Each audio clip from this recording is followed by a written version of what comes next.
Je suis le seul guerrier viking qui a 300 guerriers vikings. Le seul qui peut te ramener dans le Valhalla, c'est moi. Il n'y a pas de... L'homme qu'on ne peut pas abattre, l'incontournable, l'équipe fessier, c'est moi. Le Sampawaman, c'est moi. La Poutupokpan, le Bufungiri, tout ça là, c'est moi. Et c'est gâté même. Tout nu. Toi et moi là, je t'ai dit, c'est jusqu'à l'Ascara. Toi et moi là, c'est Jésus qui va descendre. Quand Jésus va revenir sur terre, on sera ensemble. On ira au paradis, toi et moi. On ira en enfer, toi et moi. C'est-à-dire, toi là, toi tout nu, c'est gâté sur toi-même. Je vais te faire petit dossier petit à petit. Ce soir, je suis là dans le but de te dire que la dame à qui tu as promis, ou bien la dame qui t'a vendu ton terrain, à Palimé, et pas fini, tu as attrapé son petit frère. Il y a de cela 4 mois, jour pour jour, pour mettre en prison. Tout nu, tu as attrapé une femme, tu as attrapé son petit frère, qui a quitté Lyon, qui t'a vendu un terrain, que tu as envoyé en prison. Tout nu, c'est gâté sur toi-même. Tu fais semblant que tu es malade. Aujourd'hui, tu demandes à ce que on ne te fasse, qu'on ne te fasse l'euthanasie. Tu es mouton.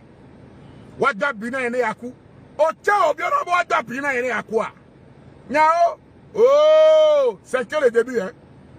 Mon frère, tu dis, on le doit biner à coup. Tout dit, on est à mode de prison. Tu as envoyé des gens en prison. Tu as menti sur le compte des gens. Tu as escroqué des gens. Tu as fait des trucs. Tu as diffamé les gens. Tu as fait des montages au nom des gens. Aujourd'hui, tu demandes qu'on n'a qu'à te donner un médicament, tu vas boire pour te suicider. Tu crois que c'est qu'on meurt facilement comme ça? Jamais. Tu ne mourras pas. Tu ne mourras pas. Jamais. Tu vas vivre. Tu vivras. Aujourd'hui, demain, encore et encore, jusqu'à l'Ascara, tu vivras. Tout nu, tu es tombé bas. Tu es tombé bas. Tu es tombé très bas. Mais je vais te le faire petit à petit. D'abord, on va écouter ceci. Tout nu, c'est gâté sur toi-même. Petit rafraîchissement.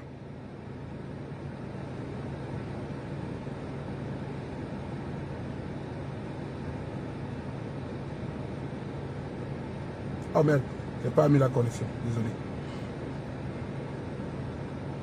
Voilà. Fais vite, fais vite, fais vite. C'est en train de télécharger. J'avais coupé la connexion parce qu'il y avait beaucoup de gens qui m'appelaient. Donc pour être à l'aise, j'ai coupé la connexion de ce téléphone.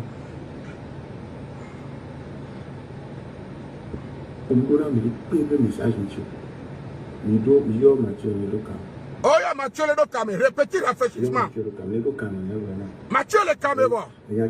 Pour ceux qui n'ont pas vu cette vidéo, c'est le moment. Et arrêtez de m'envoyer des messages, s'il vous plaît. Maintenant là, on va commencer même. Mathieu là, voilà. D'abord, autant vidéo a dit à 0,5 minutes.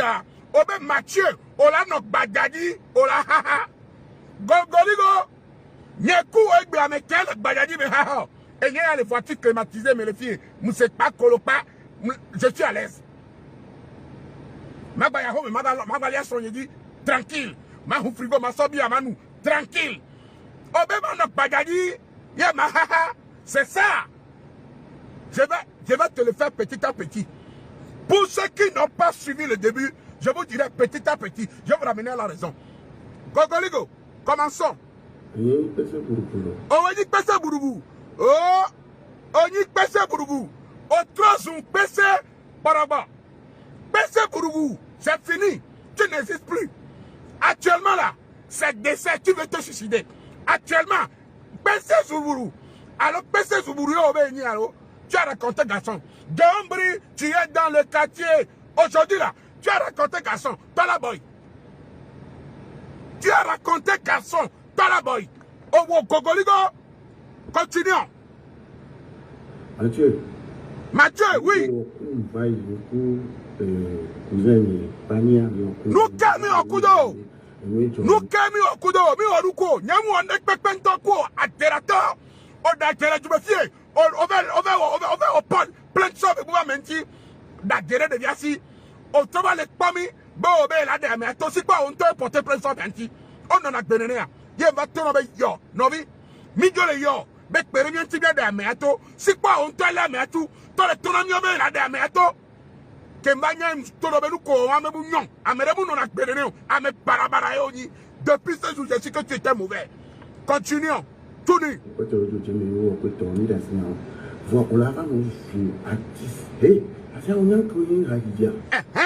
C'est bien. Nyambale sous artiste dans le but de donner de la visibilité à cet artiste qui n'existe plus, qui est déjà cadavre. Je l'ai ressuscité. Mais toi, cet artiste, on ne le connaît que peut-être qu'à Lomé ou bien du sud au nord. Mais toi, tu es en train d'embêter un artiste planétaire, star. Ame Bakperbaou, Ame Nyambaha, le Bidia. Ame Valebaha, et ouais, 10 millions de fois. Tu vois, des choses comme ça. Donc, à ton tour, que je vais te le faire. Manazine, manazine, manazine. Voilà.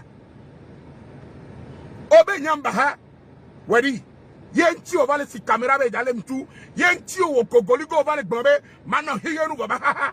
Alors, d'accord, Nyanyembeo, Mano Higenu Maha. Oh, le Higenu Bobe, ya, Ole doit abiner ne yaku, Minyanu Kabema, et son samea, Kenlasa Kebea. Il est venu, bébé, et il y a deux preuves. De Kerekelo, il a porté plainte contre la boy. Bo dada tuyelo, obersa gadamo, bolva datuyelo, et tout l'eau. Keva pas comme si Kenyado ya, et Nyada y Kobana ya. Eva bobe, il est trou, il est en crise. Ben en crise. Yo kokwe. Tout n'est pas là, en crise. Yo kokwe, papa, ça y conduit. Matin, à l'hôpital, au Benare. Ne peut pas entendre le tout le monde. Et bon, on est de toi, Burene, Arene, Akula. Yakudo, on est de toi, Burene, Yaku. Minyan que tu es le bon même, on va te faire.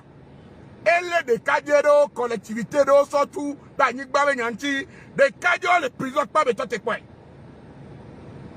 Il a peur. Des cadres, collectivités, tonolé. Yemeleo, surtout, Banik Babenyanti. Si c'est le fond, ben matin il pas mais va le bien bébé, on est deux brillants et né à coup.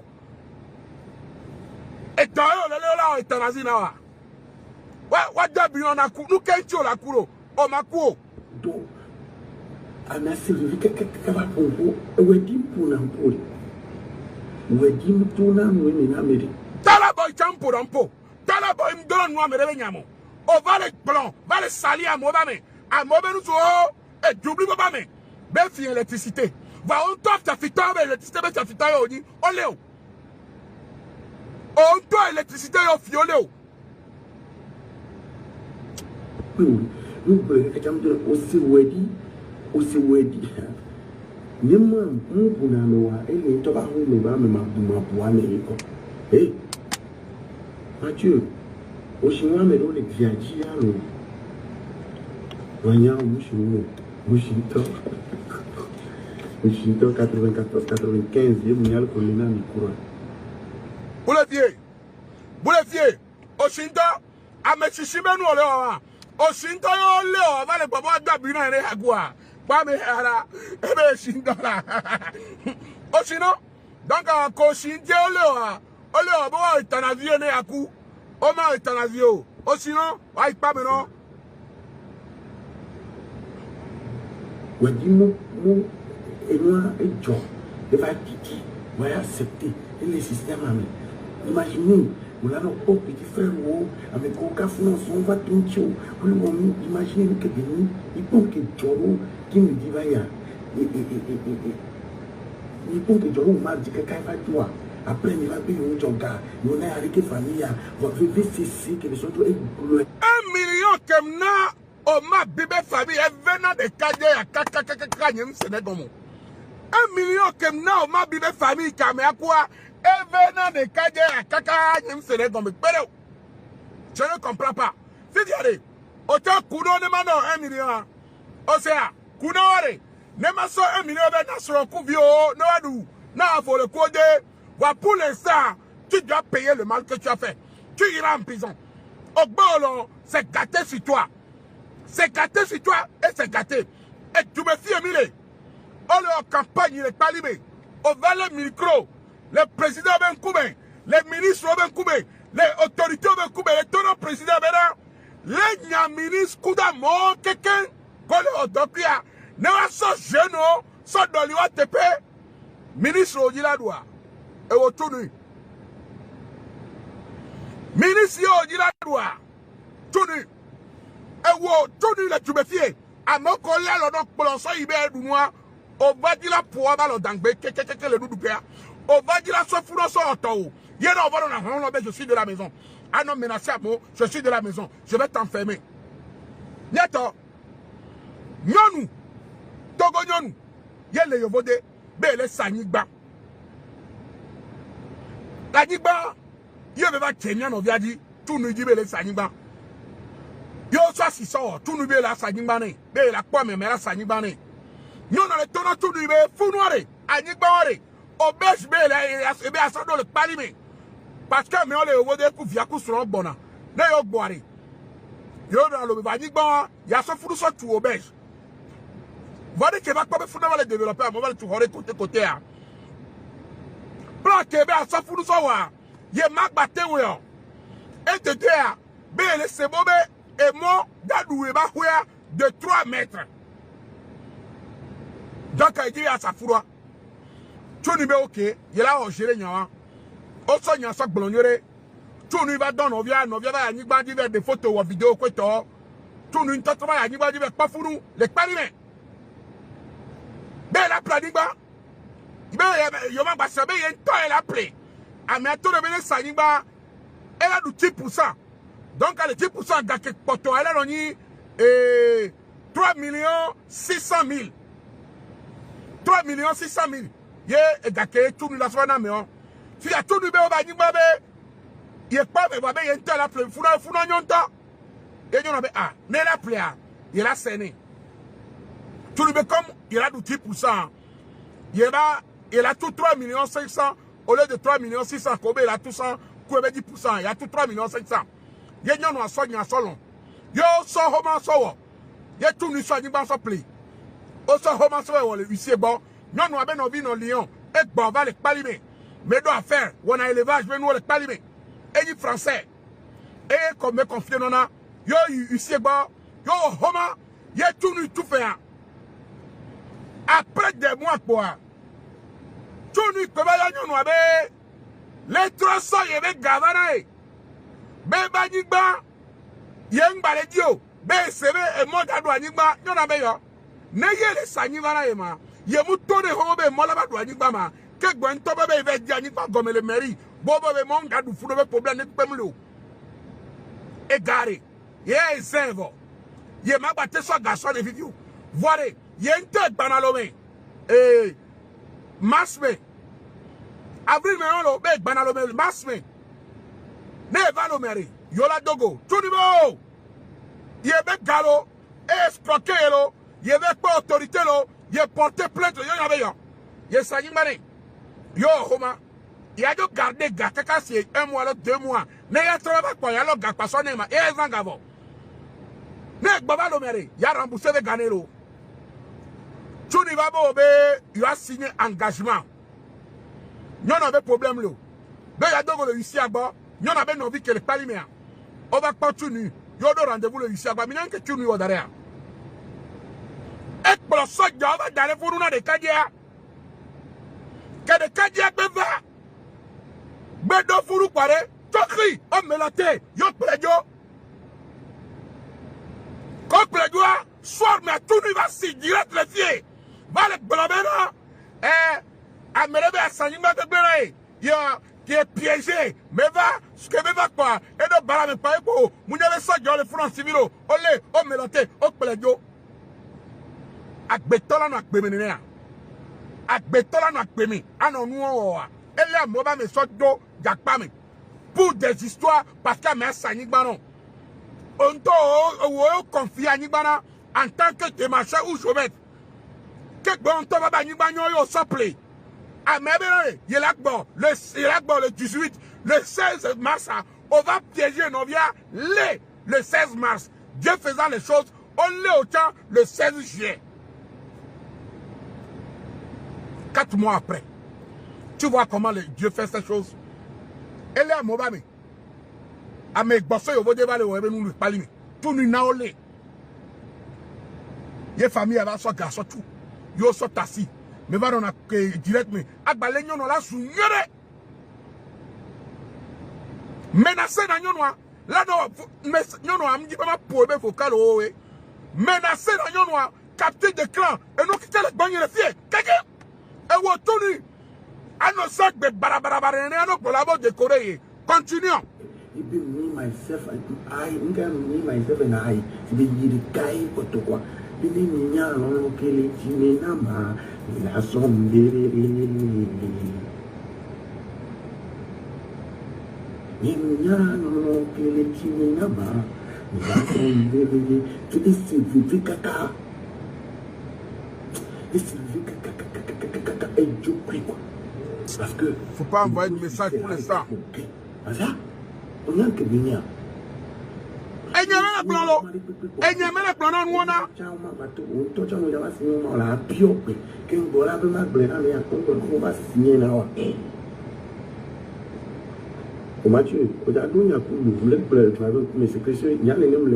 Voilà. Monsieur Mathieu Dado Nyakoué, yelek blanc le droit ben koumé. Léo to wayo va blanc le droit koumé be d'aller Mathieu Touré. Nene ntoma ka blanc le droit ben koumé bon Léo. Fion, Bafion, la Bafion, ok? Tu as raconté, garçon. Tu dis, Nadobe, il y a la fioma. Il y a la fioma, non? Oh, non, mais quel est le fion en viol? Qui est dedans? C'est qui est dedans? C'est pour te dire que dans la vie de foi, un petit bateau peut casser un gros caillou. Un petit coucou peut tuer un gorille. Tu te croyais l'intouchable. Tu te croyais le sommet de Kilimanjaro. Tu te croyais l'homme le plus fort du Togo. Tu te croyais le plus costaud de Uni. C'est-à-dire pour toi là. C'est-à-dire on est bunker mais. Tu es invincible. Mon frère, nul n'est au-dessus de la loi. Tu n'es personne. Et tu ne seras personne. Et tu resteras un nulard aussi comme moi. Nous deux là. Personne ne nous connaît. Voilà. C'est-à-dire, tu es un paysan à qui on a voulu donner de l'opportunité au lieu de servir cette opportunité pour réaliser des choses concrètes, agréables dans la vie. Tu as voulu l'utiliser méchamment. Tu as voulu utiliser, c'est-à-dire ton accès qu'on a, qu'on a profité pour en faire quelque chose de concret. Tu as voulu déstabiliser, tu as voulu, c'est-à-dire, mais c'est même pas que tu as voulu. Tu ne fais que des choses méchantes. Tu ne fais que des choses mauvaises. On ne nous pas. Jamais. On ne nous pas. Amo et Berjo, l'Amérique, au Panko, on va t'attirer aussi. Et nous, quand on va Cyril la MTP, les Toumefia, il y a pour nous poids. Et nous, quand on tourne au Cyril la MTP, tu n'as jamais eu d'amis. Je te l'avais dit que tes amis là.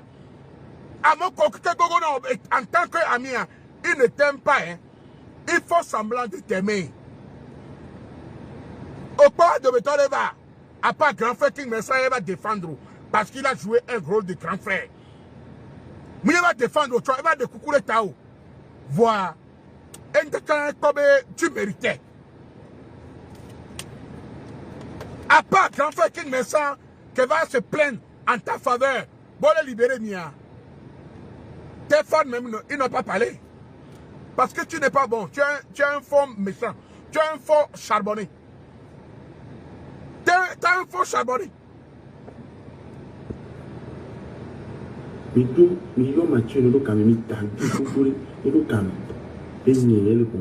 puis moi je parle en conséquence de cause, je pèse mes mots.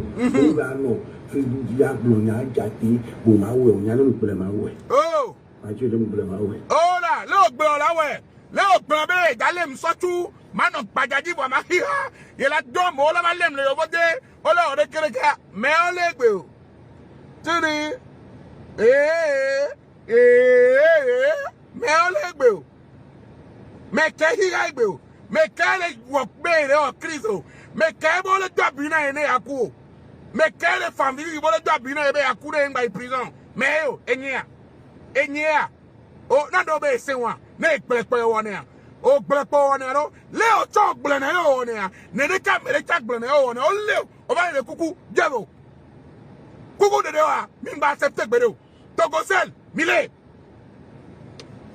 Léo, kakae, on va y Togosel. Y'a Togo Télécom, alors Togosel sort à mebe numéro quoi, mebe adresse kouno kikanawa. On doit la blanc, mimi assez. Oh, tenu. O do la blanc. O la blanc. O la blanc.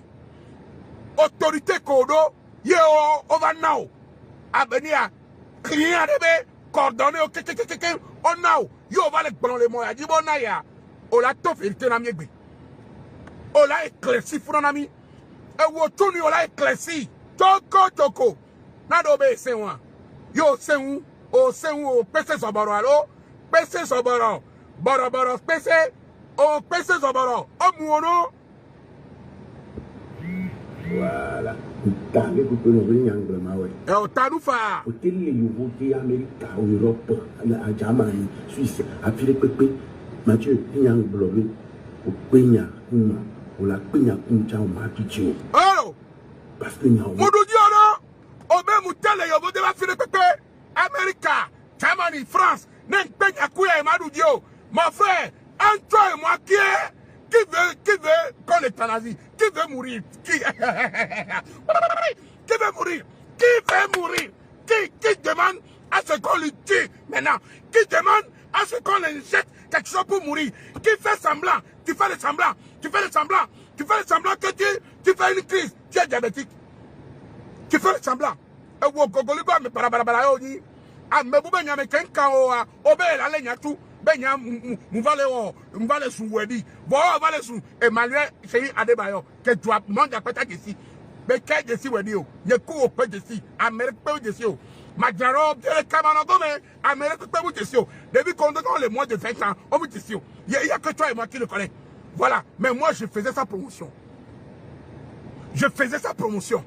je lui donnais un coup de main afin que sa musique puisse se révolutionner afin qu'il puisse revenir sur la toile. Moi, je faisais quelque chose de concret avec de très bonnes intentions. Je l'ai aidé moralement, financièrement, publiquement sur tous les plans. Mais toi, tu es sorti gaillardement comme un manioc qu'on vient de sortir du feu de Kilimanjaro. Tu viens avec ta bouche de Watapolo là. Avec tes trucs de... Hé, Tony! Tu es méchant.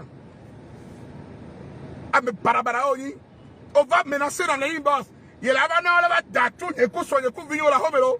Il a pas non la lemiro. Mon frère, j'habite au boulevard Jacques Monod.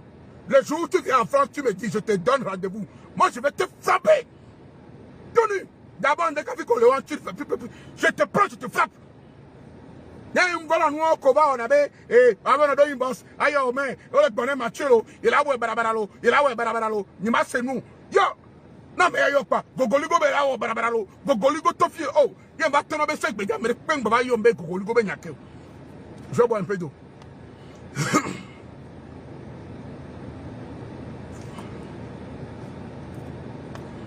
il va do c'est non mais ça mais quelqu'un ba me pe mba yo mbe gogoligo be nyanchiko na gogoligo do ne la wari na kame be supami la ko e va bloquer ça mais là non yom ana me la sem Mathieu, oh, publication, et n'y a pas Gogoligo, ma bio, que voilà, publication, Odumi, Ekbe, ma bio, que voilà, publication, Ekbe, me calé, et on John, il y a d'abord plein qui nous sous le tio, mi va blé, ou tout esprit n'am tout ton socle. Voilà, là, va nous attaquer qu'il faut, que nous téléphone, nous tous les ronds, nous tous les sautos, les produits, il y a le quoi.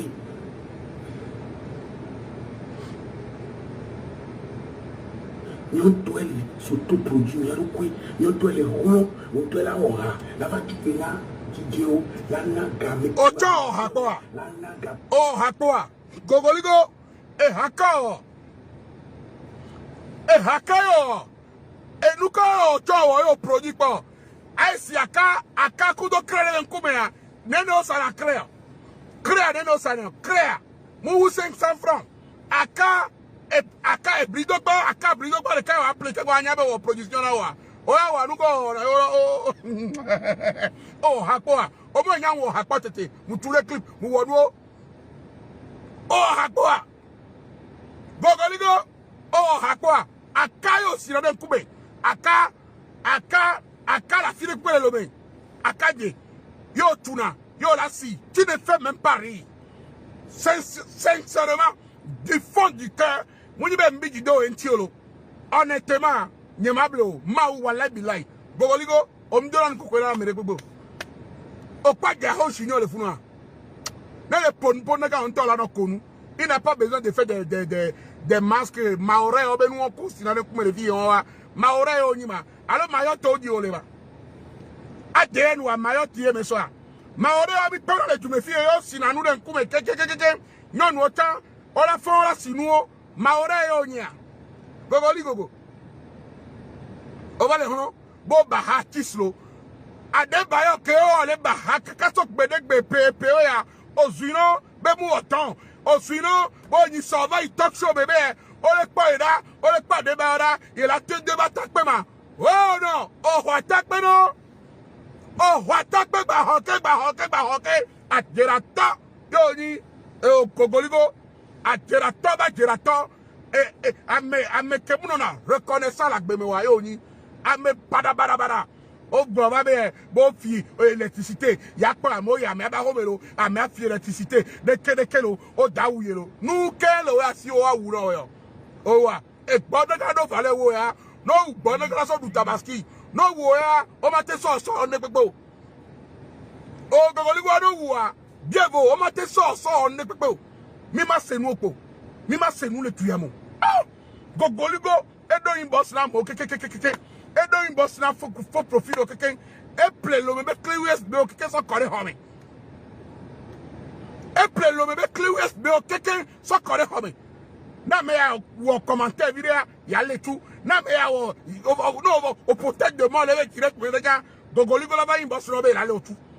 Hadama, on peut faire ça. Yeah. Continuons. Présentateur, la restreint les télé là-bas tout fait. On nous a mis à Benovi, ma pélotu au tout juste au swing, blé derrière pour dire les dindi. Ouais, dia. À ça, ouais, dia, mon hati ou yo. Oji si ouais, dia. N'a quand même dit si ouais, dia, le lycée de Podi. Lycée de Podi, quoi, les gars, mais à Palimewa. C'est à Nyare, Gakeme Wadiva le coup. Et il y a Michel Matala. Elle est liée à l'autre liste qui est cuisinier. Gakeme Wadiva Kona. Michel Matala Bemon. Les cités de Bagida. Oh, Bakotok Bale Pali me Podi.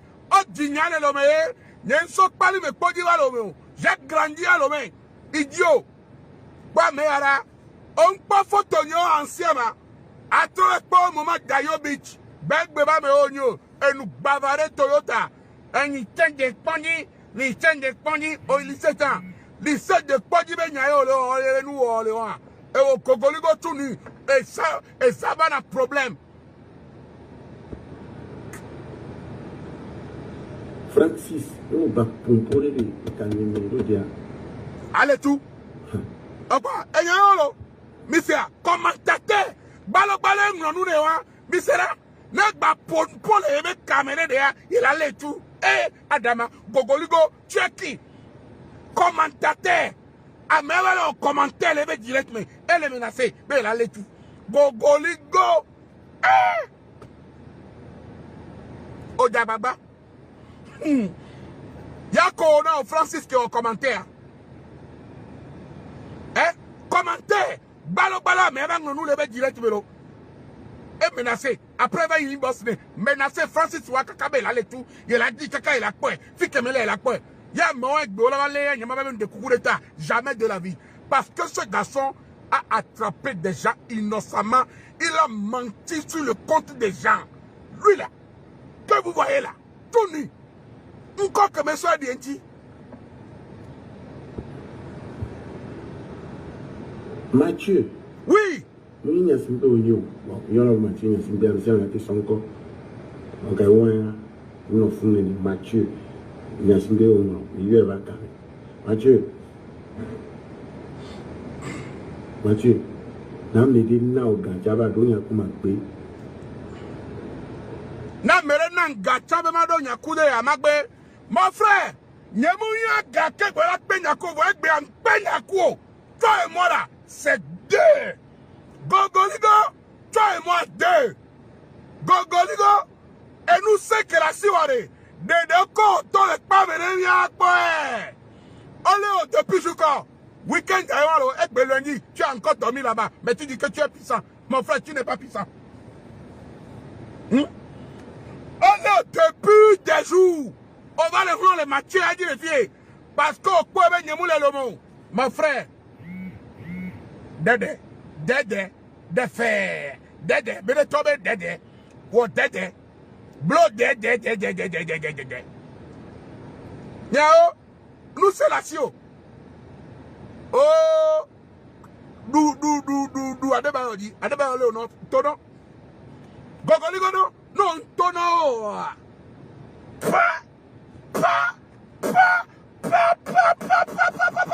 C'est gâté sur toi-même. Gogoligo, tu es fort, non? Tu es costaud. Tu as des amis. Hey, continuons. Bon frère, il ne faut pas m'appeler, c'est pas le moment. Oh, moi je n'aime pas ça. Mon frère, il ne faut pas m'appeler. Hein? Parce que là, il y a un gars qui a donné un peu de pète.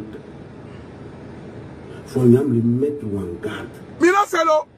Mathieu, il y a un peu pour moi. Maintenant, mon ligne est de auto sur non venir. Parce que je ne suis pas la conséquence de cause. Et je sais que nous pouvons les risquer. Nous pouvons venir. Odage! Okpa de kaje va le ponpole nyasik boben kome. Eva tonam le imba sebenare. Ya demame vio réunion bon dalege.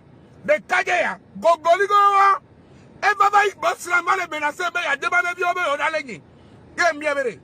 Ya demame vio ke tone be odale ma. Nyasik be tonyare. Ya dema kudo vio de kakpe tonyasik be le togoa. Il y en a plein. Il y en a plein. Mais ce gogoligo comme à Terato, et Nyakpara Mesito, à Passato, à Trudoto, à me barabara Kevenia. Et dit la digne en âme le fou. Et dit la digne en âme le fou. Je ne peux jamais dans ma vie accepter ce gars. Même mon cadavre là, il ne peut pas accepter Gogoligo dans la vie. Jamais. Gogoligo, on nous coupe tolo. Nyato, et Nyakemle Blonamia. Et Nyakemle Blonamia. Dès que Gogoligo Jimdoua, c'est parce que Maouré Perentien Danda fondé que j'ai été malin. Ce garçon que vous voyez là, ce n'est pour rien que je viens. Et chaque jour même je parle de lui. C'est pas pour rien. Parce qu'il m'a trop cherché. Nous ne sommes pas là-bas. D'abord le Poudia mais Robin comprend. C'est là. Quand on regarde, et tout le temps, Beke Nyang Blabé Moutomate Nyasingbea, Mouvale Podi, Nyasingbea Benko, Yen Bienvenu. Et pas Nyasingbele, nationalité Dinama. Donc, quand on met toi à Moussoupoua, à Mebou Matola Moussou, Nyasingbea avec M. Yosangone, comme maman, Nyasingbea toi avec N. Yosangone, comme Nathalie. Il y a une différence. Donc, on ne vient pas me faire chier en une bosse. Et là, son numéro, nyon de chan, nyon vile chama yonom, menacé nam. Menacé nan kaka, menacé nan kaka, ben yin yasingbe, et yon via, nye may nan de kam. Gogoligo yon ou keke, c'est lui. A mewa de Kenya matel no amoa ben yagbo mamiato. De Kenya nye Mathieu matel no amoa ben yagbo. A mewa que le dit la somme, sont deux problèmes. Elle va créer un faux profit de, sans sous nasronye koufinyo. Dès que matel non Gogoligo yagbo. Voyez, on a un bail d'assis. Achi hôtel à pied pipi. Il a été ton voilà on a. Sera, mi sera, et niente la fille de Pepe, yela donye va là-bas on a, gogoligo, le oyo date tomba là-bas on a. Wonene non toi don le co on a tole yane, Amérique m'a de coucou de tao. Nous c'est kodo, yo non a kaka pali me podi, yo va dans la maison, Bordeaux, Paris, Allemagne, États-Unis, voilà l'homme, valene wana nyakuya, wonene na don le co tole, gadavia. De nang baba na globe ole do apina ene yaku o makuna o gogoligo ton heure n'a pas sonné, tu ne vas pas mourir, tu vas assumer ce que tu as fait, tu es malhonnête. Niate tombala onya Nyaku mekela tombo ntatoni kukuno o tato kuku na mbenu kencho eto kukwale eto nye kuku menya o tato kukwa yo to kuku ne mama de oto le pame idiot amelano tato kuku be ala me buba me so toi pour une histoire qui ne le concerne même pas. Amé va le tatouer avec coucou be la sole nyatu pour une histoire qui ne le concerne même pas, pour une histoire qui ne lui appartient même pas. Wedi o toi et ta bonne oja o di habe madraro biere kamano gomewa gogoligo et ta kuku yeno et ta kuku ale asiagbe o la tato kuku ne mato baba doto je vais boire un peu d'eau idiot.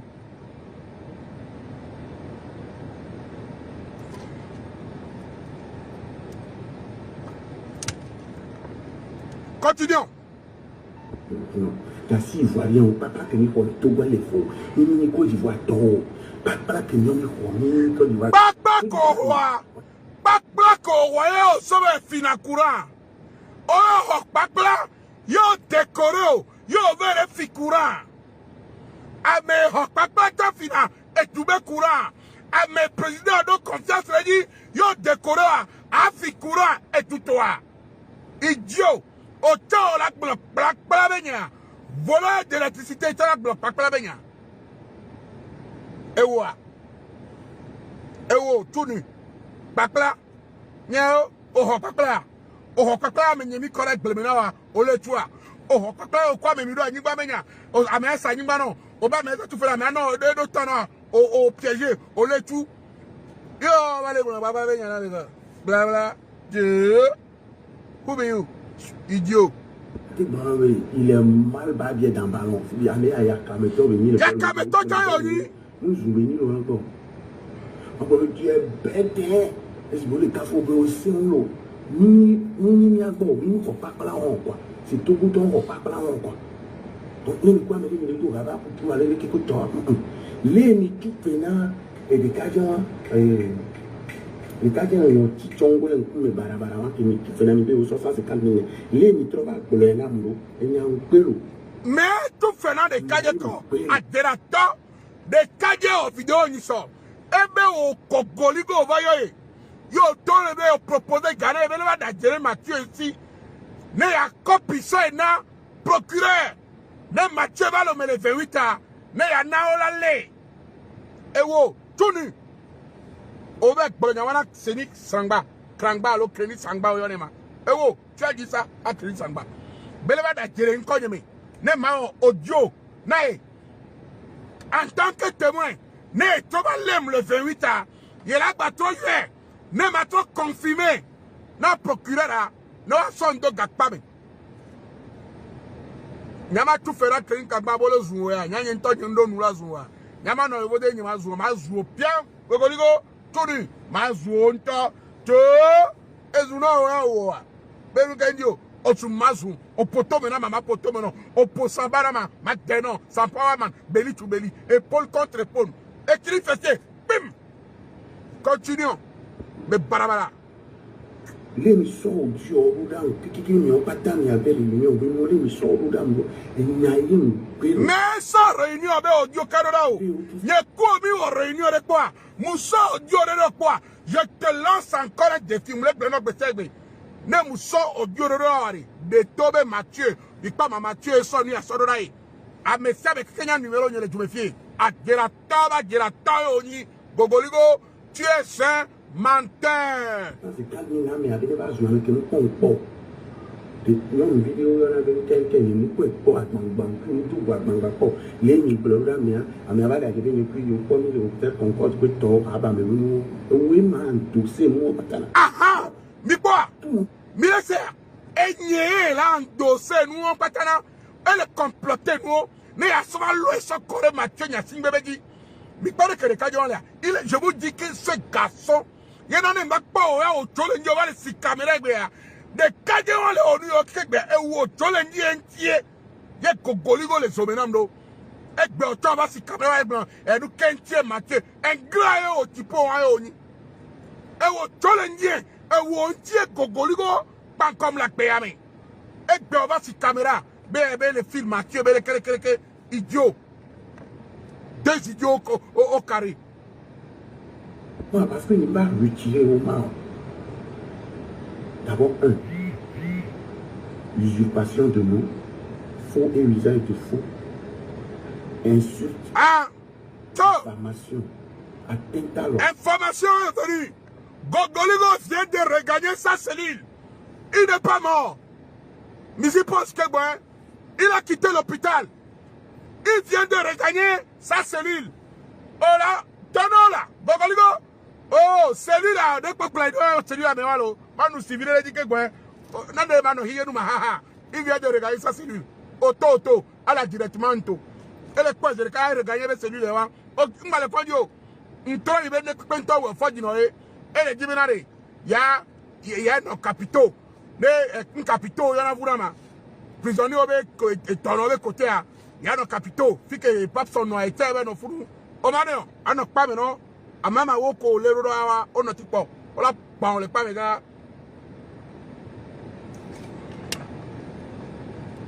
Il vient de regarder sa cellule. Autre chose, ça d'abord, il me voit, il a quoi, il est celui à me le voulons. On nous met bien le nez. Mathieu. Oui. Mathieu. Oui, Gogoligo. William le Dieu, il est beaucoup. Odadje. Et ouais, mon nom, tout bas. J'ai toutes les preuves ici. Et non, je m'a donné le téléphone à Gbero, à Gerataoni. On m'en nomme en gros caractère. Ce matin, là, j'allais au boulot. C'était vers 6h30 ou 7h du matin. Je me l'ai tombé. À Gerata, je m'ai dit,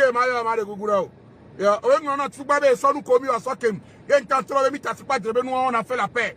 Et voilà, à Gerata, idiot, tu es un menteur. Nous,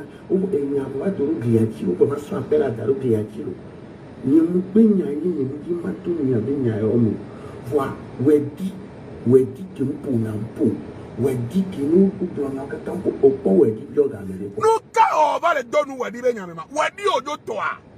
Gogoligo, obéis, me dire à ton ou Mathieu Benyamo. Nyaku, on dit milo, et Habenya. Milo, musique Benya.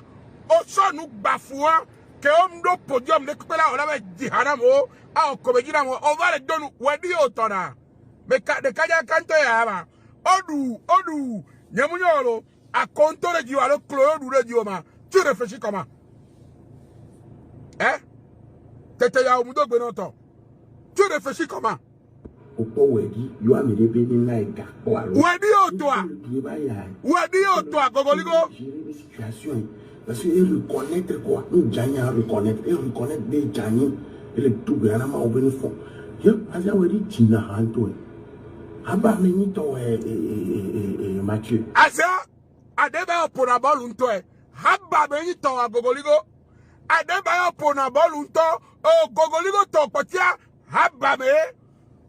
On doit aller autour, on mérite. Toi, tu mérites quand t'enfermes. Adebayo pour na bol unto. Adebayo do renommé unto. Experience we ena anyiba o na me anyiba po a. Gogoligo. Amerique comme les familles et to planimba no wa. Et to kejiwa e planimba dalo me na wa. Ke gba me ku a. Amebuba me kem de si o ba na anyiba o va le sui. Idiot. Et to kejivi on tobe ya me tesare e planimba na me de betole ke be ku a. Et to planimba kanda lo me na wa.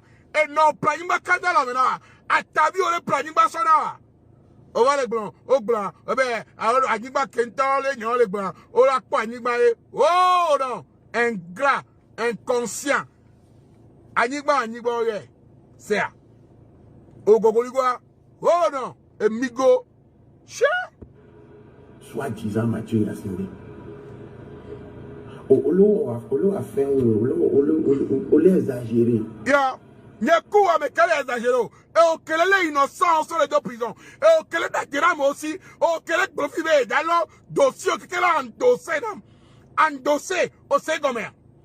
Homme le blobé, il est accusé molo. Et il est dans le nouveau quelqu'un l'a endossé. Procureur, Mouniabo le pomme, colonel, Mouniabo ton le pomme. Nene Gogoligo, on est bien nouveau.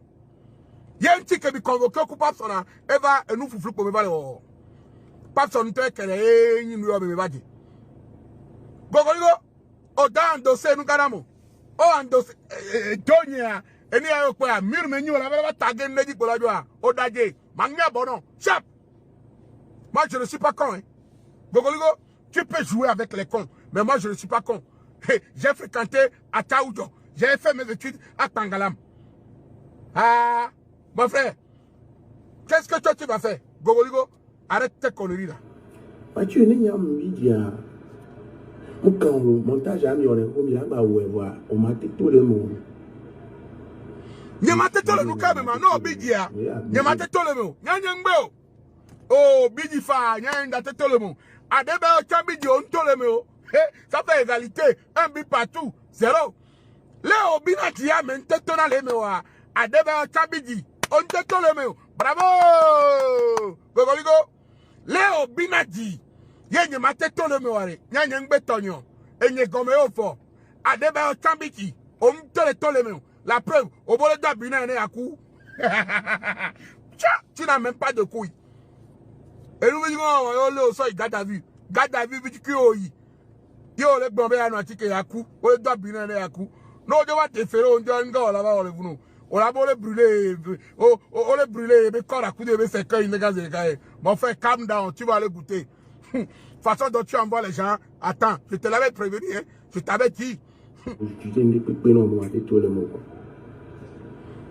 Et j'oublie bouillon, il y a Paulo, injustement, intimement, ou c'est. Et j'oublie bouillon, injustement, comme. À Gélatoni, et j'oublie bouillon, parce que moi, on a nous yoro. Et j'oublie bouillon, parce que, et puis le cas, nous yoro. On a nous et d'oublier dans le cas positif, bon, jamais de la vie. La preuve, à me misser ça les caméras. Il n'y a pas me rendre qui va les bomber, libérer Gogoligo. Non. Parce que tu es méchant. Tu es méchant. On est à moi, tu me fies, comment les gens les ont soutenus?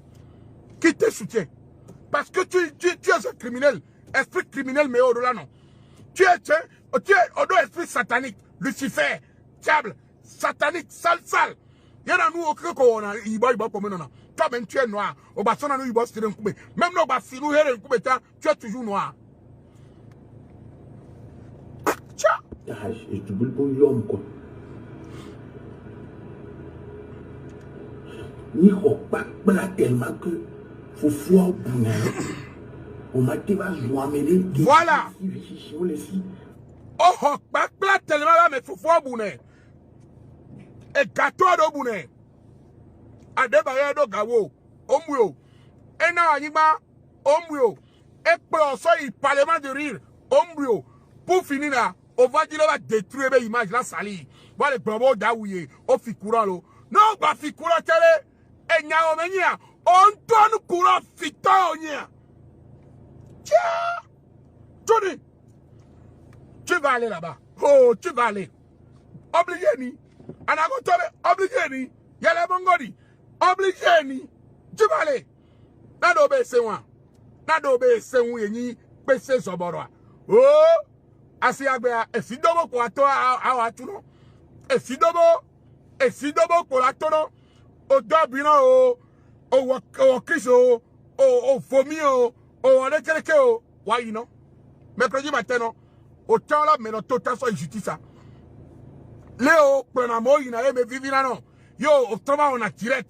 Ah non, non, fierare. Go and see them. Go. Famille les si, et non les si, sont les si. Adeba famille les sia. Et son les sia. Et film les sia. Oh, on va les soins de Baba dans le fiebe. Adeba Mukpana Noaku. Et Fofoaku no Viodia. Et on a nous camenons. Oh, les Kagayare, mettez-le dedans. Je vous dis, voilà, Bilay. Ne le libérez pas. Les Kagayare, il n'y a pas plus idiot dans ce monde que lui. Lui là. Il n'y a pas plus idiot que lui.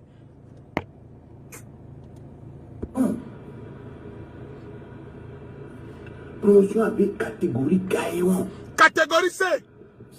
Paul ou. Forme Gaïon. Promotion de forme Gaïon. Forme double XL. Pas vidéo, pas vidéo. Oh, ouais, déjà pompo. Ouais, dis pour abumu menya. T'as pas couru en temps. Mais ouais, dis pour un peu, les mais on a dit na idiot. Oba me le di ha. Oba me pour un peu. Amumu menya. Amumu no cha ona ha. Amumu no cha ona rapa. Ouais, dis pour un peu. Les mais on majaro bien le camarade go mite et nous ne nous pomme pas. Idiot et nous bafourer. Oui. Parce que les petits disent, on me sautait dans la classe, et les miens, mais il y a un blogueur qui sont confirmés. D'abord, on sautait dans la classe. Amaro, le génie. Parce que nos deux secours, mais CP1, et de nos niveaux, même CP2, de anti. Et on avait des génies, déjà comme ça. C'est comme moi. Moi, je fais partie des génies. Vous savez combien? Je n'ai pas besoin de qui que ce soit pour avancer dans ce que je fais dans ma vie. Je suis autosuffisance alimentaire, autosuffisance financière, autosuffisance sexuelle. Tu sais pourquoi? Il faut la mater quoi, moi on adore. Donc à Kemle au toi, et n'avait mon destron. Non nous couffions la signe la home. M'parawadi, nous prenons nous oduna. Donc à Kem besoin américain dans la douno. Donc on y avait autosuffisance financière, alimentaire, sexuelle. Elle est quoi? La péninsule ou le. Et nous veillons aussi corrompre dans la péame. On la corrompre au coup de gars. Alors la soignons, nous la corruption, non. C'est ça. Nous cantiers, ma maman, ma gogoligo. Nous cantiers, à baigner à lever. Alors, dis-moi, type, comme avec type, tiens, voilà. Anana, il n'avait pas plein d'autonomie. Tu ne sais pas faire comédie. Tu ne sais pas faire l'humour. Mon frère, moi, je te jure, moi je te l'ai toujours dit, tu ne sais pas faire comédie. Gogoligo, non. Non, non, non. Oh, non, non. Oh, Gogoligo. Tu ne sais pas faire de la comédie. Tu fasses la comédie. Pas avec Bawa, Damasira. Bon, Ataho Junior, tu forces la comédie. Toi, tu forces, tu n'es pas comédien. Non, non, non, non, non, non. Et nous, on a un temps, ma pleine d'un coup, ma si. Ma de Gogoligo, ma deux pantalons, c'est ma deux ou la 5 de maintenant. Et nous, on avait, il faut que tout le monde vienne tous ensemble. Il y a mon lac, tous ensemble. Et ouais, de toi. Il faut rien, ouais, bah non, nous, on a mis le fio, ma fort. Tu as monté avec moi, personne ne t'a jamais dit que tu ne sais pas faire la comédie. C'est parce qu'ils ont peur de toi. Si tu le dis, tu dois les enfermer. Tu ne sais pas faire la comédie. Si la personne te dit que Gogoligo, tu ne sais pas faire la comédie, soit là, on l'a pagnalé, c'est un diolale. On l'a pagnalé, c'est un dit, on l'a piégé, on l'a placé, non, on est. On l'a allé. Humour koko le dio. Humour koko le dio. On va au scale, yovo de quoi? On va y compétition là, yovo de quoi? Mita si quoi Chicago no Togo tobe hore me le vunu salle de fête du quartier et ni humour obewa pas me ala de gars là-bas. Au koko Togo humour le dit. Nkecha de ba parenti oyi Côte d'Ivoire, Parlement du riz. On va là y tanke au pote oyiwan. On va là y tanke o. Tu yeni au koko humour le dit. Sofiga va mi taper Gogoligo le intérêt du bois me kaje sur ma biebo. On pagne ça que moi filme à moi tirer non. Il est bien yo vous connaissez Gogoligo. Obe c'est qui Gogoligo? Il me tourne. Obe bon, il fait quoi? On ne le connaît pas. Mais le monsieur. Diebo. Gogoligo, mais le peuple monsieur. Et ne kaka mo nyabo na imelego. Oh la convocation na mo on menace Ramo, sur ce plan, on te connaît. Ça là, convocation, menace, intimidation, ça là, on te connaît. Mais en tant que comédien, le talent de comédie va virer. Exemple, au Wayebena, il y a une crise. Secondo, on va voler deux bilans et un coup. Au bout les gendarmes ont été formés pour ça. Hein. Dans l'armée, il n'y a pas de sentiment. Sinon, tu vas avoir des problèmes. Continuons. Et tu t'attends qu'à bon an, Mathieu, on va d'abord dans les doudou. À mettre le grand bé à citer quoi. On va trop gré, va signer à tout, tout gris. Donc, bêtises, on va voir leur promotion. Promotion corps. Au plébiscite délicat. Odumi, au moins, il y a un autre gagnant. Kebe Haidebe à toi à l'époque, c'était Moussou 500 filles d'accord. Kemba a promotionné, et il y a presque 4000 alors 5000 vues actuellement. Idiot. Oh, on toque les blancs, on soit mais on va hakeme de toi à l'époque en mer de Gloria. Oh, bien beau. Au moins, il y a un dans direct à l'époque en point de casse 2 mois d'année, mer de Glidi, mer la fia, oh, quoi. Jamais. On va nous bagarrer avec Gogoligo. Au grand frère, et nous avons pas de situation, les caméras de Walla, que l'on tue, au voyant, mais que nous avons clash arrangé et tout, nous avons pour faire nous clasher Tchayo. Mathieu, Togo Milelo, au pôle le monde à quelqu'un, au classé, nous avons deuxième le monde à quelqu'un qui respectait mesures barrières, le coronavirus, et Boula, mon Togo, on a un Indien. Et nene ko na jina nyana mo o sala nyabu la fibu sala dona nyabu me nyaku wadi be nya ebola be nya kele nya me video va le blanc mais si barrière be nya kele nya ce garçon là même c'est un tortue ninja ce garçon là même il change de couleur on dirait caméléon wadi be nya me il ka ebola va le dire nya me nous ka e mesi barrière be nya va le dire nya mo o gbadila o maze o gbadila o amenyu le funu système, moi, sinon, Ebola, on s'en bat les couilles d'Ebola, nous. Qu'est-ce qu'on est à foutre avec Ebola? Qu'est-ce qu'on est à foutre avec mesures barrières? Prends-le, tu le fous dans ton putain de queue. C'est ton problème, moi, je m'en bats les couilles.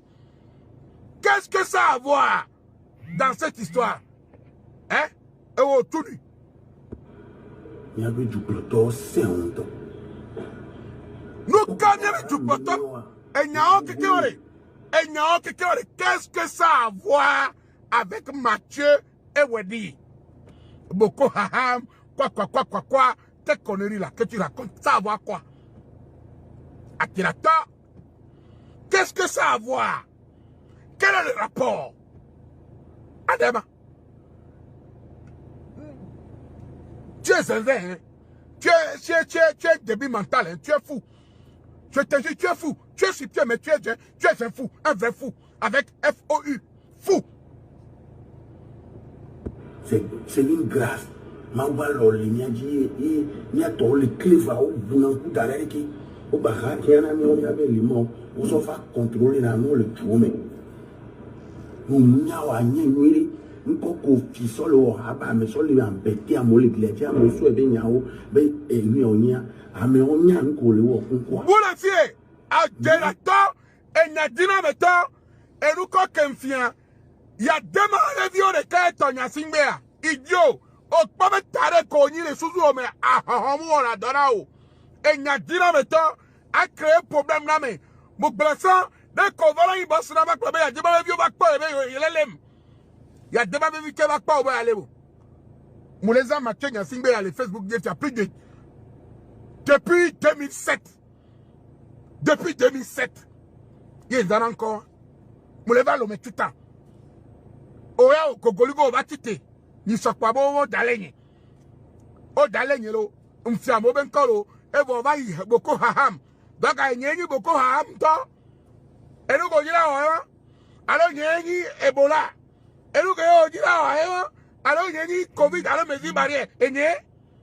Gogoligo. Who be you? Gogoligo. Who be you? Nene on a créé un problème na mo. Adajira mo si. Egba me sabe keke desi o mito o meze ekuya. Enya konto blonso mo dia. Nengle na wa. We try and toa. ne vaut du dîner, on la sort voix sur black cala, on la sort vaut, on la sort black cala, c'est lui l'ouame. Ben, je t'attends. Ce n'est que le début. Un vac paré, ni à Dogo. Nadobe, c'est ça. Au Podanupo, au Painanto, bon, on avait vite. Tu parles trop et tu oublies vite. Ta pousse là. Oh, vocal ou lento. Asra et Atoya, ce n'est que le début. Ça ne fait même pas 1 millième. Je te l'avais dit. Hein. Continuons. Mais je suis dans la maison. Je suis dans la maison. Misera. Gogoligome. Yevuto Nyasingo. Vois, je suis dans la maison. Je suis dans la maison. A été enfermé en dehors de la maison. Aujourd'hui, tu ne peux plus aller dans la maison. Gogoligo, tu n'as pas trop pitié. Enfermez-le. Gogoligo, tu es dans quelle maison? Nyao, Moubio, Sameno, Poto, de photo, Edi, Adema, Kouviawa. Jamais. Tu es dans la maison. Quelle maison? Tu as une maison? Mon frère, Gogoligogo. Tu es dans quelle maison? Tu es dans quelle maison? À tout moment, n'importe quel moment.